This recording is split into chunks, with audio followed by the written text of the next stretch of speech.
ஒரு கேக்கோட ஃபினிஷிங் தான் அந்த கேக்கோட லுக்கையே எடுத்து காட்டும். ஸோ அப்படி உங்களோட கேக்குக்கு உங்களால் ஃபினிஷிங் ஒழுங்காக கொடுக்க முடியல, ஈவனாக வந்து உங்களுக்கு க்ரீம் அப்ளை பண்ணுறப்போ ஸ்மூத்தான ஒரு ஃபினிஷிங் கொடுக்க முடியலை அப்படின்னா அதுக்கு ஒரு சில காரணங்கள் இருக்கலாம். அதில் ஒரு காரணம் பார்த்திங்கன்னா இந்த மாதிரி அதோட சைடு அந்த க்ரம் கோட் முடித்ததுக்கப்புறம் க்ரம் கோட் பண்ணிவிட்டு ஒரு 10 to 15 மினிட்ஸ் ஃப்ரிட்ஜில் செட் பண்ணிவிட்டு அதுக்கப்புறமா எடுத்து அதோட சைடை வந்து இந்த மாதிரி கட் பண்ணி எடுத்துக்கோங்க. அன்ஈவனாக இருக்க அந்த சைடை மட்டும் கேக்கு பார்க்குறப்போ மேலேருந்து கீழ் வர ஒரே மாதிரி இருக்கணும். இல்லை அன்ஈவனாக ஒரு இடத்துல ஒரு மாதிரி இருக்குது, இன்னொரு இடத்துல ஒரு மாதிரி இருக்குது அப்படின்னா அந்த அன்ஈவனாக இருக்க பகுதியை மட்டும் இந்த மாதிரி கட் பண்ணி எடுத்துக்கோங்க. நீங்கள் ஒரு 10 மினிட்ஸாவது செட் பண்ணிவிட்டு கட் பண்ணால் தான் நல்லா வரும். இல்லைனா உங்களுக்கு கட் பண்ணுறப்போ கேக்கு நிறைய பிஞ்சு வர மாதிரி இருக்கும். அதனால தான் ஒரு 10 மினிட்ஸ் செட் பண்ண சொன்னேன். அடுத்ததாக பார்த்தீங்கன்னா இப்போ நீங்கள் இந்த கேக்கு மேலே மறுபடியும் க்ரம் கோட் பண்ணிக்கோங்க.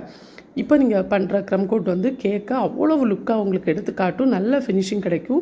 இல்லை க்ரம் கோட் பண்ணுறப்போ மறுபடியும் எங்கேயாவது உங்களுக்கு அன்னிவனாக தெரியுது அப்படின்னா அந்த இடத்தையும் கூட கொஞ்சம் கட் பண்ணி எடுத்துகிட்டு இந்த மாதிரி நீட்டாக க்ரம் கோட் முடித்து ஒரு 10 to 15 மினிட்ஸ் மறுபடியும் செட் பண்ணிக்கோங்க. செட் பண்ணிவிட்டு இதுக்கு மேலே வந்து நீங்கள் ஐசிங் பண்ணிங்க அப்படின்னா உங்களோட ஐசிங் வந்து ரொம்ப ஸ்மூத்தாக இருக்கும். உங்களோட கேக்கு பார்க்குறதுக்கே ஒரு தனி லுக்கு கிடைக்கும். கண்டிப்பாக ட்ரை பண்ணுங்கள்.